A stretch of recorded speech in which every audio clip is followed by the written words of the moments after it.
I remember being a patrol officer, young patrol officer, in a car, and a citizen called and said a black guy stole a police car. Nuh-uh. Yeah, true, true story. Yes, that really happened to today's guest, Vance Keys.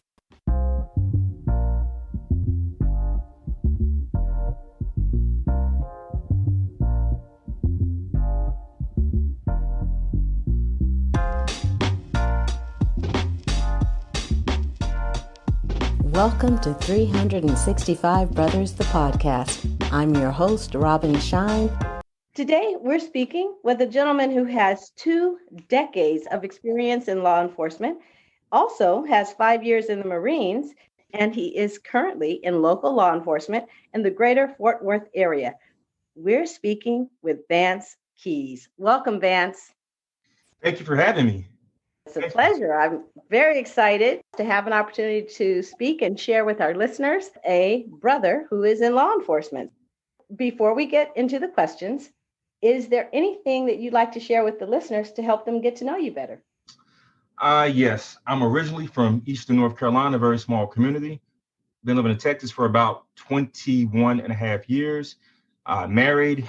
My daughter's a freshman at the University of North Texas.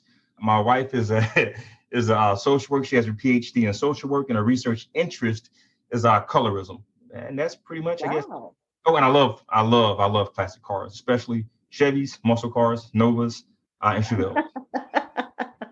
I love that. Okay, so you say you love them. Does that mean you got one or two that you ride in? Yes, I had a 69 Nova, got rid of it. That thing was a money pit, but I have a 1970 Chevelle. It is beautiful, and it runs great. Awesome. All right. I got a cousin who's all in the cars. He was an episode in season 1, but I can appreciate the expertise and all that knowledge that you guys bring to that. Don't interest me, but but I can appreciate it. I can understand it. Well, let's dig in. Okay. Vance, what's your favorite song or movie, either now or all time? Favorite song, People Make the World Go Round by the Stylistics. Oh. Yeah. Everything in the world is like built on relationships. And for me, the song breaks down like interdependence, but also the selfishness and the conflicts that stem from our opposing values and viewpoints without really going into great detail. If you listen to it, it's just like, trash man didn't get my trash today. Why they want more pay? So you're concerned with getting your garbage disposed. This guy wants more money. The song goes into, the bus fare is raising, but it's also the pollution that the buses, make. And then people need transportation. So I just love the song. It's all about human relationships. And I think that's what the world is in a nutshell. It's human relationship. What you're sharing is so perfect for this moment that we're in right now. If this is not a moment of, two sides to every issue, we want to have a clean earth. We want that. We want an earth that doesn't suffer from extreme climate change. But then we also want, our electricity. We want all the creature comforts we've become accustomed to, and we want the jobs that have gone with that. And I love that you chose that song. It's always on point, but it's especially on point right now. What's a favorite childhood memory? I'd have to say there's actually 2 if I had to pick, but one was I was about 3 years old. We're traveling from Virginia on a bus, a Greyhound, maybe Trailways, but it was a public bus, to our ancestral home in North Carolina, a very rural area. And I said it's a favorite moment because I remember my older sister, she's 5 years older, my older brother's 3 years older, and they were both singing a song, "We're Going to a Better Place." Now, we didn't know anything about the neighborhood we were going to, the community where we're from, Blunt's Creek, but it was a very rural area, no running water, very impoverished, but just the thought of us being together as a family, traveling on a bus to go to a place that we thought, we'd be comfortable in. That was a great memory. One more memory, probably 1989, 1990, it was the last time that my family was together in its entirety before we all grew up and moved our separate ways. So, was there a gathering that you guys were having before everyone moved away? No, I just remember my sister preparing to leave for the Air Force. And that was the first time that any one of us had been away from each other. 6 siblings. I'm in the middle. I've got a younger brother, 2 younger sisters, an older sister, and an older brother. And so I remember just that her preparation for leaving. I didn't realize it then, but now I look back and say that was the last time that my family was together in its entirety. What is another moment like when you guys were actually together at home that stands out as among your favorites when you guys were all together? And this is going to seem kind of weird, but we actually moved from that place that I told you about, Blunts Creek, and we moved to a neighboring town called Belhaven. And what I most remember about it, it's going to sound crazy, but there was running water. There was a bathtub and there was a shower and there was a sink that actually worked. And prior to that, I had never experienced that. I grew up in a very rural community when I was very younger with an outhouse, a well, a pump, carrying water. And so just the basic, I guess we just talked about just like the basic things that you'd expect to have in modern society, we lacked.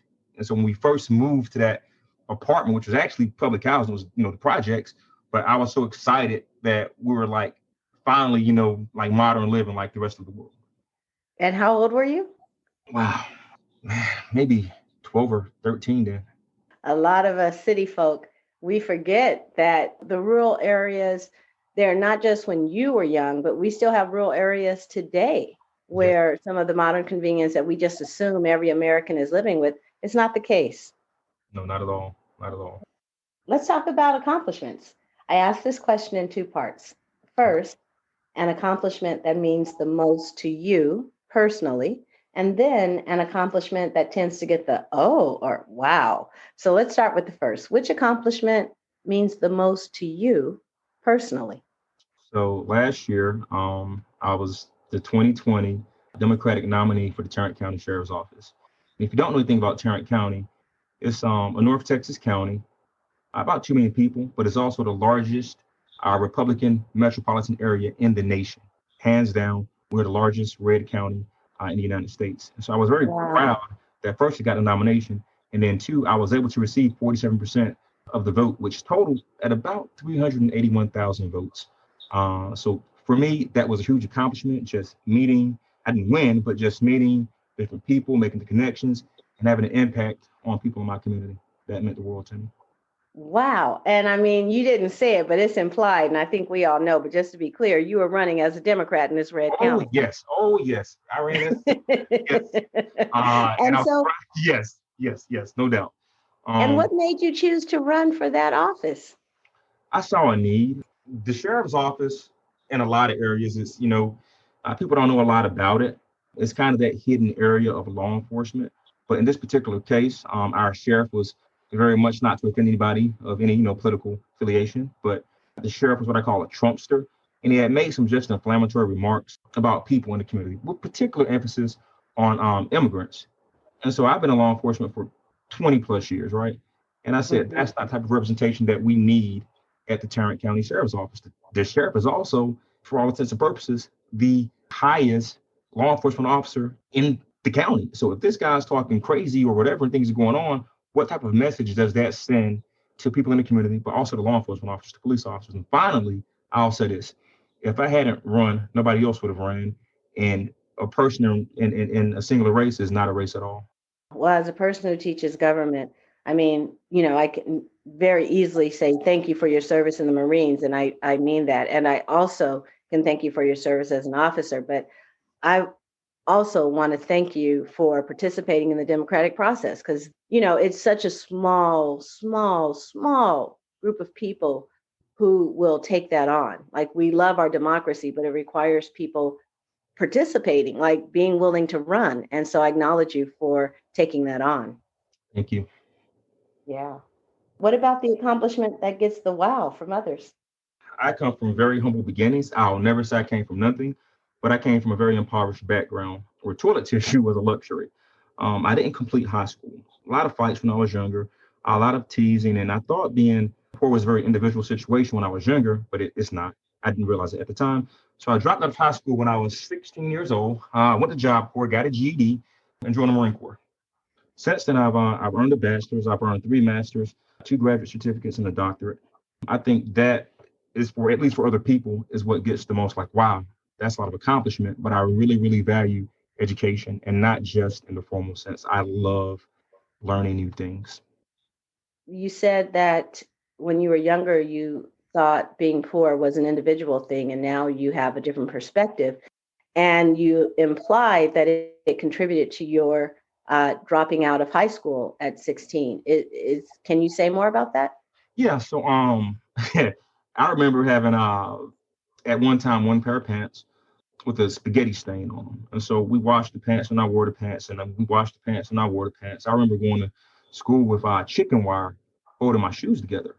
Um, and even though it was a rural community when I was much younger, and we moved a lot of different places, I just remember just the ridicule. And you have a nappy head, you can't afford a haircut. There's always these taunts. And I realized that contributed, I think, to me pursuing so many degrees currently, but it really was a force multiplier in me thinking, I've got to get out of here. I can't take like this continued pressure. I can do nothing right. I don't have any money. I don't have any resources. It's just I did not see the light at the end of the tunnel because we had a wood heater at one point, and my brother was called Smoke because we smelled like wood smoke. Or just the constant ridicule, the fights. It wasn't a good environment. I wish I was more mature at the time. I wish I had graduated high school. I tell people you can have 5 doctorates and 10 masters. Nothing replaces the solid education that you get at the primary level, or the secondary level. You can't replace it. Even just the social, the social skills that you develop. But yeah, it definitely had an impact on me just being impoverished. Got it. I appreciate you sharing that because I teach at an alternative school where these are students for whom the traditional or comprehensive high school was not a match for a variety of reasons. But I know that for some of them who they don't stick with our school, many of them get a GED because they have to do that to join the military. Was that the case for you? That was absolutely the case. And I thought if by joining the Marine Corps, I thought I'd get a leg up. I thought I'd join earlier than my peers would join. And then I thought I'd have the resources to be able to assist my family back at home. And I actually did. I would do it over again, all except for dropping out of high school. The Marine Corps was a great experience. But yeah, absolutely. I joined the Marine Corps with the GED, graduated boot camp, traveled the world, and I was able to assist my family. Still not a good reason for dropping out of high school, but I did it. I think one of the things that stands out for me is I just, being an educator, just seeing how people with unique talents and skills that when the schooling system doesn't match their circumstances, it can often lead them to a limited life. And so it's a big deal that you had that experience and still were able to do that. I have students who wear the same thing, Yes. over and over again, even though they live in Long Beach and all that. And so it's not even a rural issue. It's just, there's an impact. So Yes, there is. And I'll say this, toilet tissue was a luxury. There are a lot of times that we were hungry. I actually remember eating apple tree leaves. I was so hungry. Yeah. So I mean, it definitely influences you, but I would encourage anybody. And when you're young, you necessarily don't get it.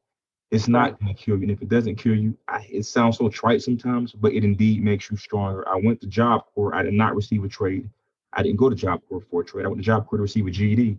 I got my GED in short order, and I hitchhiked across 2 states to get back home. Wow. Not something I'd advise anybody to do currently. Very foolhardy, very dangerous. But at 17 years old, I thought I was invincible. Right. I'm sure, given all this accomplishment and the doctorates and masters, I know you got something to say on this. What is a favorite quote, saying, metaphor, or book, and why?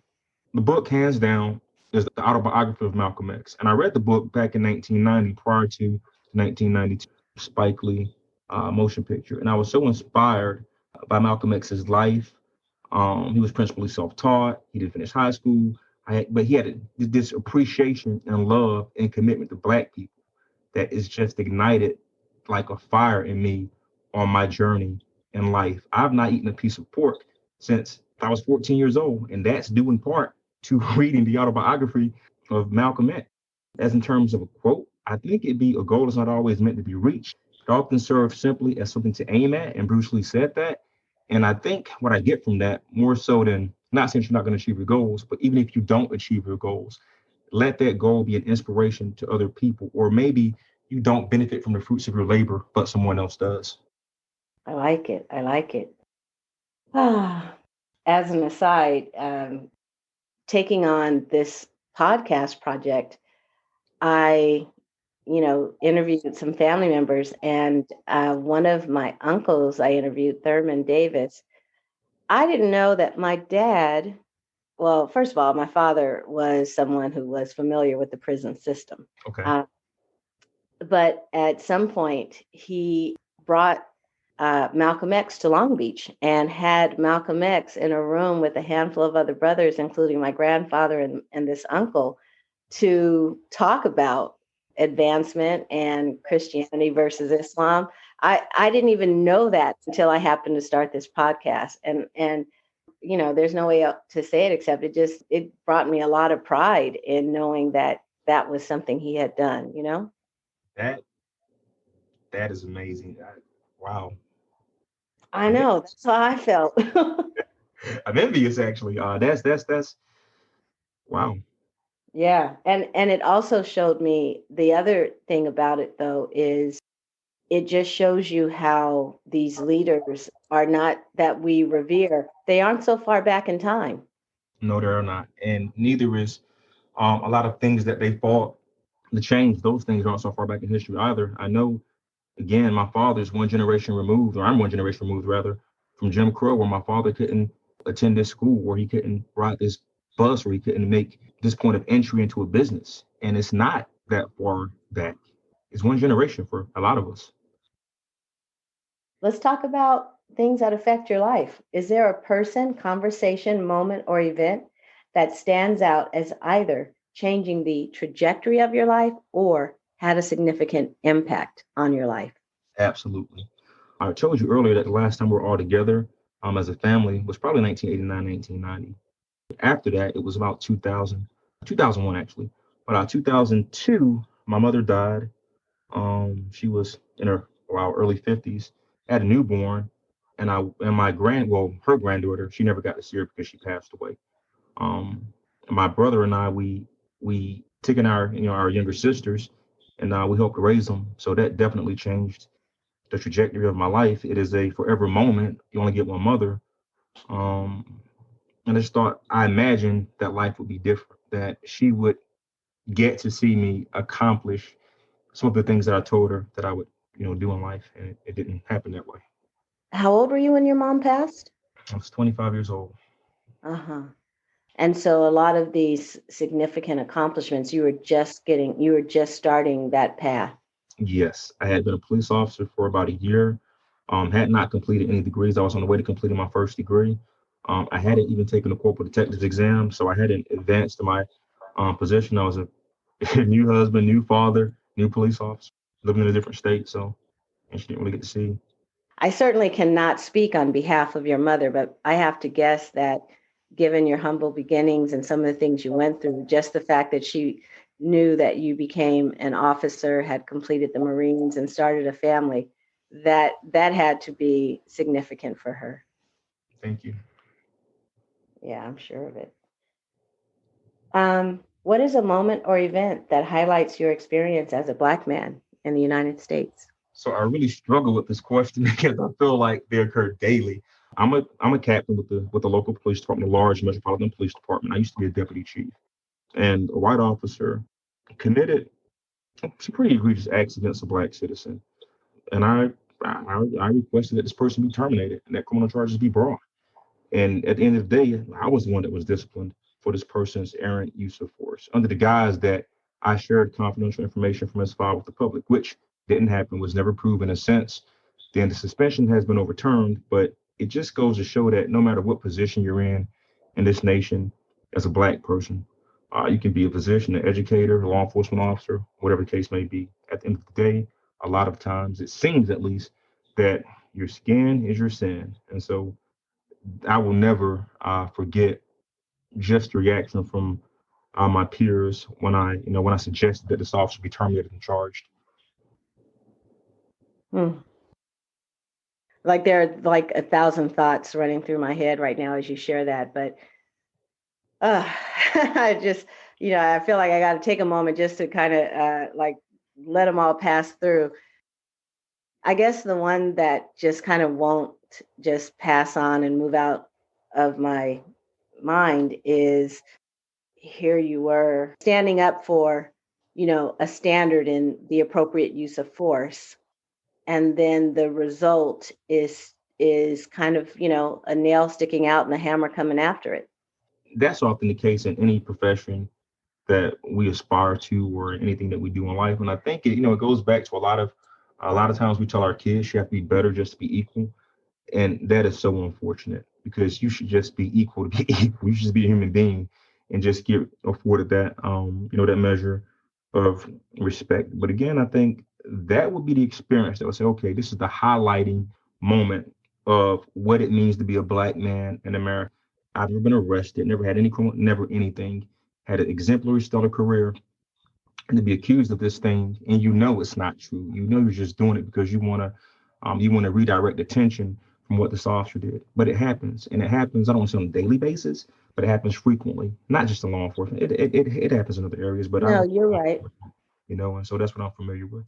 Wow. And I was so focused on the larger that you took the stand and then it was, shot down that I can't even fathom going an entire lifetime with no speeding ticket, no nothing, to have that be your relationship to doing right, to being law abiding, and to have an accusation against you that you violated a protocol, a law or a rule, a policy, that I really get at my heart, that would burn me.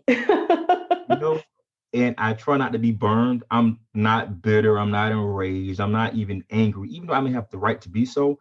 Yeah. You know what? I've got to keep moving. I remember being a young patrol officer in a car, and a citizen called and said a Black guy stole a police car. Nuh-uh. Yeah. And it's funny because at the time, no, true story. So at the time, I remember I was wearing cornrows, braids, which is not pretty common for, police officers to wear, but I was wearing cornrows because in the previous conversation, a couple of months back, this lady said she described the gangbangers as having twists and braids and these ethnic hairstyles. And I said, well, what if I had this ethnic hairstyle? Would I, be a thug or a criminal or whatever in uniform? Well, no, I don't know, but it just, no. And that would cost her, she said, what did she say?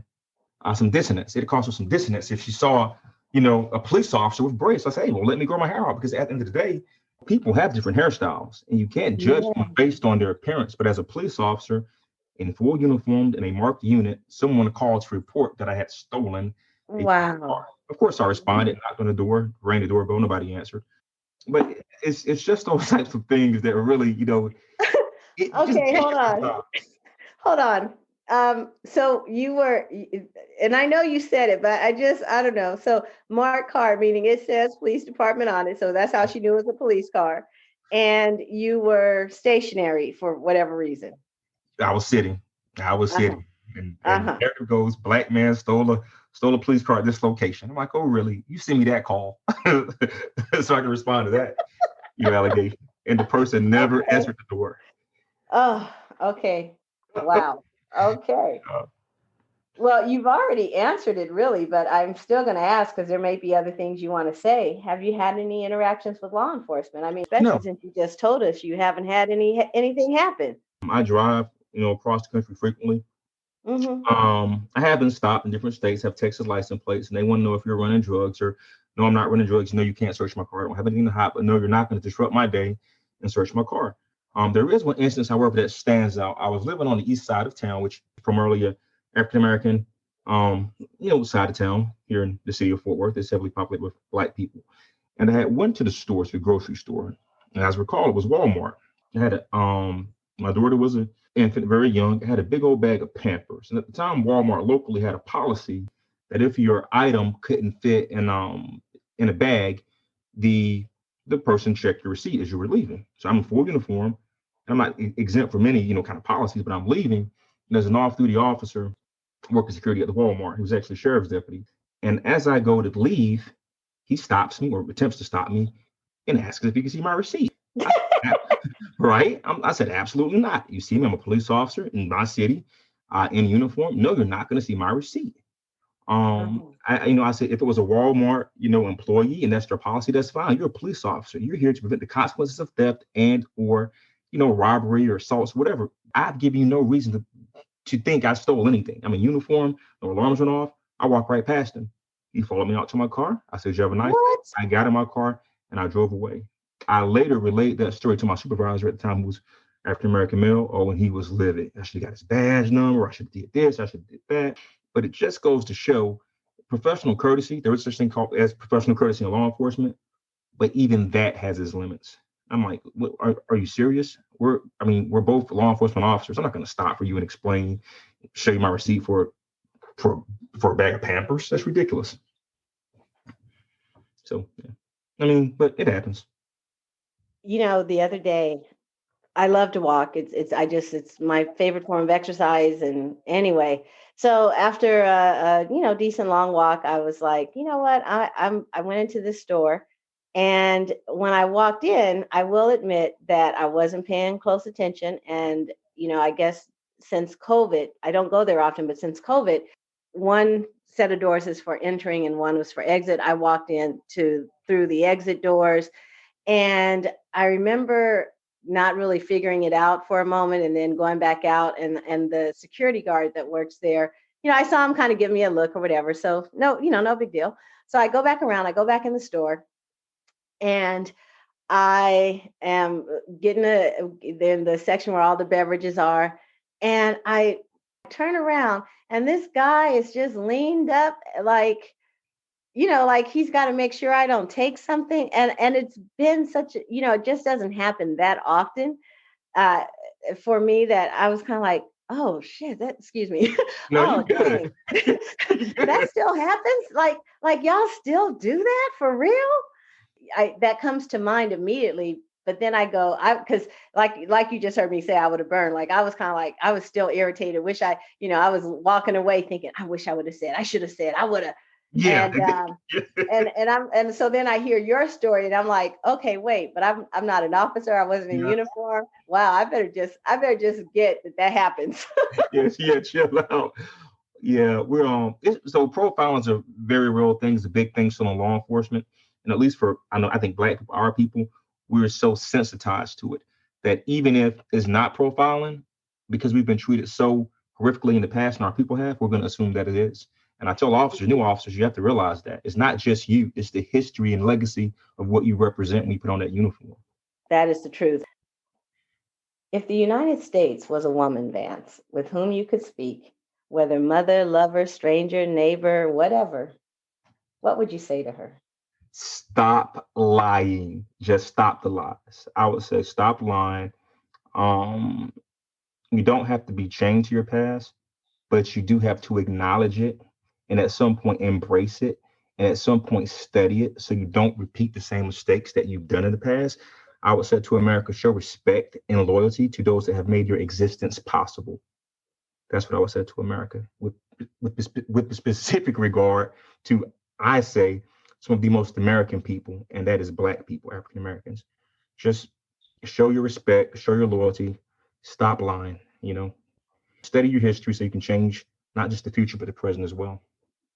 As someone who really takes growth and personal development seriously, you're right. I mean, there are things that you just have to acknowledge and deal with. And I love that you said that in the personification of the United States.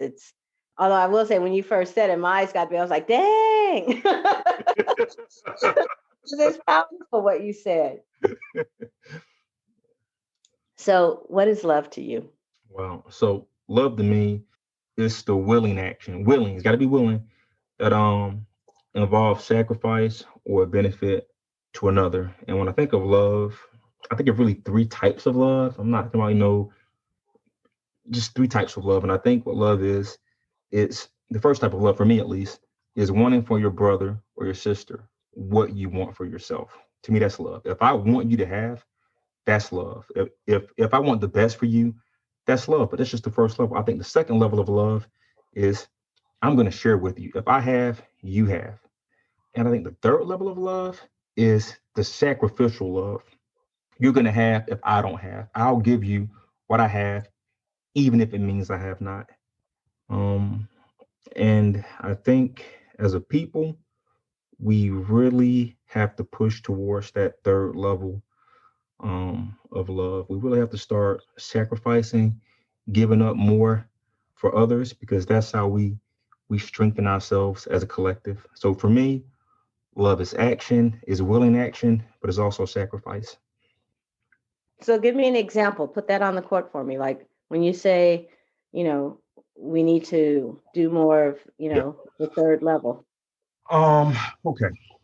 So it's not in my self-interest, right? I ran as a Democrat, and a lot of things aren't in my self-interest. I make a decent salary.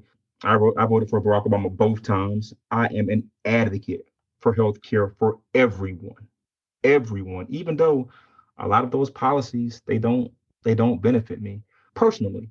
I was an advocate for taking money from the police department and reallocating that money to community programs, even though that meant it might impact our so-called raises or what we could get through a contract negotiation. Because at the end of the day, I'm okay, right? And Yeah. that's the first level of love. I want you to have, right, what I have. And if it means that I have less, I want you to have more. If you're not prepared to do that, and police officers, they put the uniform on, we say, thank you for your service, we're here to protect and serve.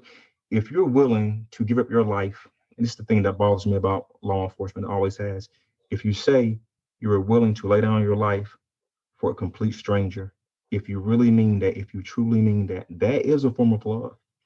But if you're willing to do that, you also have to be willing to teach to treat that person with respect and not violate that person's rights and not ridicule that person and not belittle that person because of their race or their ethnicity or their gender or their social economic status. And so that's a form of love. And sometimes you have to stand up. I mean, we say good cops and bad cops. Well, bad cops couldn't exist without so-called good cops, turning a blind eye. And so if you Right. love your job and you love your community, if you see somebody violating somebody, if you see somebody acting out and doing something that they shouldn't be doing, even if it's going to cost you personally, if it's going to cost you to get demoted, if it's going to cost you to be terminated, if it's going to cost you, to miss that assignment, you do what you have to do out of a love, not just for your community and for yourself, but for your profession. And sometimes it involves a sacrifice. And if you can't do it, then, I don't know, maybe you're in the Right. wrong amount of work. Right on.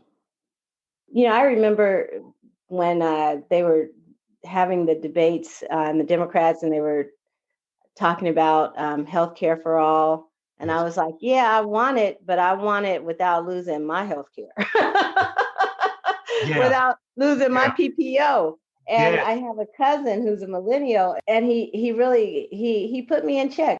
He was sharing he's 24, doesn't have any insurance, Yeah. so he doesn't have anyone that can keep him covered until he's 26. In short, he was like, so you have this, and this, but you don't want, you got an issue with everybody having half of what you got. I'm like, I don't have an issue as long as I can keep mine. And I Yeah. was like, and I heard myself, I was like, okay, I hear you. I got you. But, and I say that because, I would love to be an example of the most selfless person in the world, but, we're all just human. And it goes back to the song that you Yes. said, you know what I mean? Yes. It is hard to be altruistic. It is hard to be selfless, but I think that's what exemplifies the best in us when we are able to do just that. And it's Yeah. not an easy thing. Don't get me wrong, it's not easy sometimes, but I think sometimes it's absolutely necessary if you want to, like I said, if you want to build those relationships, and it is, people make the world go round. You can't do anything without people. Yeah. You have to show people that you have their best interest at heart. That's how you get respect. That's how you get trust. That's how you get by. And that's how you demonstrate love. You have to show people you genuinely have their best interest at heart. And that's what I Mhm. mean by, I guess, reaching that third level. People have to start doing that, whether it's law enforcement, or it's like it's educators. You have to show your Mhm. students, no, I'm here for you. This is about Yeah. you. Like, I'm trying to make you a better, more productive, more well-rounded member of society. And once they get that, and they know it's not about you and you're in it for them, Yeah. I think that's when you get change from people. And that's when you get buy-in from people. You you have said it. I mean, that is the truth. When students really know that it's, you're not just throwing up this assignment and that assignment because you're just, doing what you're supposed to do, but you're really interested in them having, not even, to be honest with you, it's not even about, at least for me, that I have to make sure you get this skill, you get this. I want you to have that, but what I really want you to get at the end of the day is that you're capable. Yeah. Yes, yes, yes. It's like that Bruce Lee quote: you push yourself towards the goal, even if you don't reach it, you just know you're capable of. Even if you never reach it, it's just the effort to get there. You know you can do Yeah. it.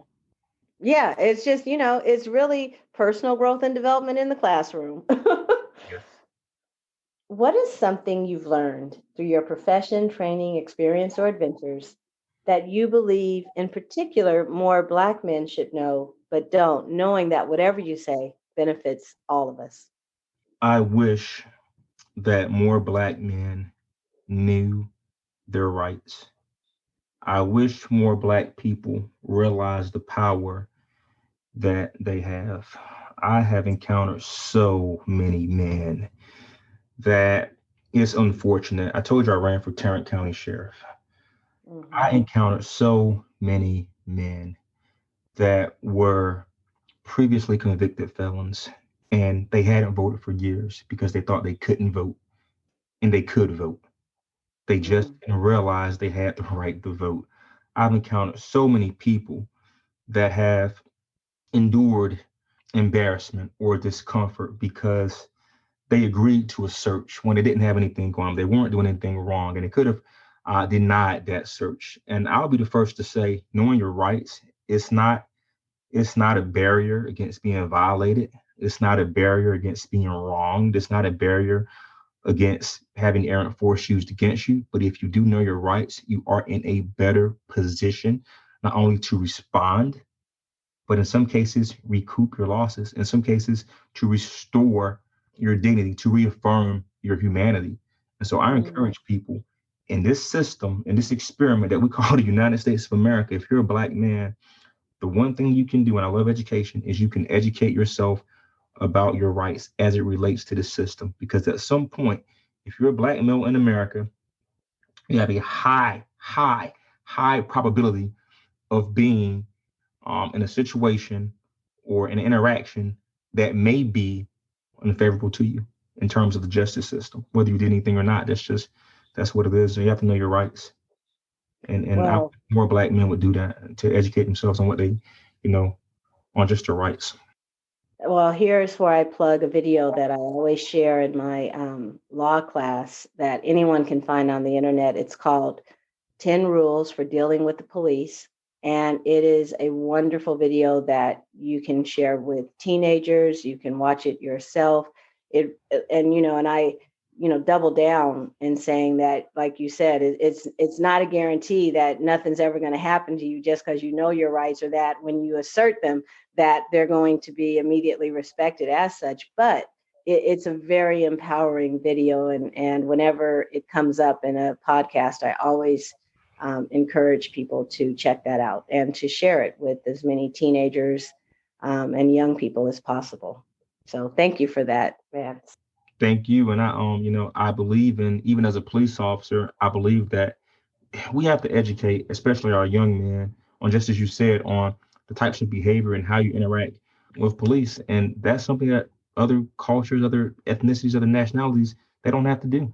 They don't have to tell their children on how to respond when you know, encounter a police officer, but we do. And so knowing your rights is part of that response. Yes. Wow, this has been awesome. So, what did you, Vance, get for yourself personally out of participating in this conversation? I love my people, and anything that I can ever do to possibly make someone's life, their quality of life, that much better, I'm going to do it. I assume that you have probably a predominantly African American audience, Black audience. And so Mhm. if any of what I've said, if someone could just take it from encouragement or take it to say, well, I disagree with that, but I can see the merit in this, then mission accomplished. I firmly believe in community service. I believe in giving back. There's also catharsis. Just talking to you, you made me think about a lot of things that I've experienced that otherwise I wouldn't have thought of. I mean, sometimes just putting a voice to certain things, just being heard, there's a benefit in that. Just talking about my mother and talking about living in Blunt's Creek, North Carolina, and dropping out of high school and going to Job Corps. It made me realize that I'm fortunate. I'm very fortunate to be where I am. Yeah, that's awesome. It's a favorite part of the interview to hear what the brothers get out of it. So thank you for sharing that. And I am just left with nothing but acknowledgement of your compassion and service, like just through and through. Compassion, it's a practice, and it really requires swallowing a lot of pride and being humble, and story after story after story, I should say experience after experience after experience that you've shared. There's just such a clear theme of a consistent practice of compassion. And so thank you for being that in the world. Thank you. Remember, you can follow us on Instagram at 365 Brothers. Also, follow us on Facebook at 365 Brothers, the podcast. Lastly, I just want to let you know, producing a podcast, it takes something, and I'm really grateful to have partnered with alidu.com. They make publishing easy. There's a link in the show notes for anyone who either has a podcast or is thinking about a podcast. You don't need to learn all that sound balancing and compression. Save all that. Use your time for what matters, interviewing and sharing the stories that your podcast brings. Thank you for listening to 365 Brothers. Certainly hope you enjoyed the episode. I encourage you to subscribe. Please leave a review. I want to know what you think. Also, if you know someone who would be a fantastic guest for 365 Brothers, please direct them to our website, 365brothers.com. You'll also find all the episodes there, 365brothers.com. And your support is welcome. And remember, to listen is to love.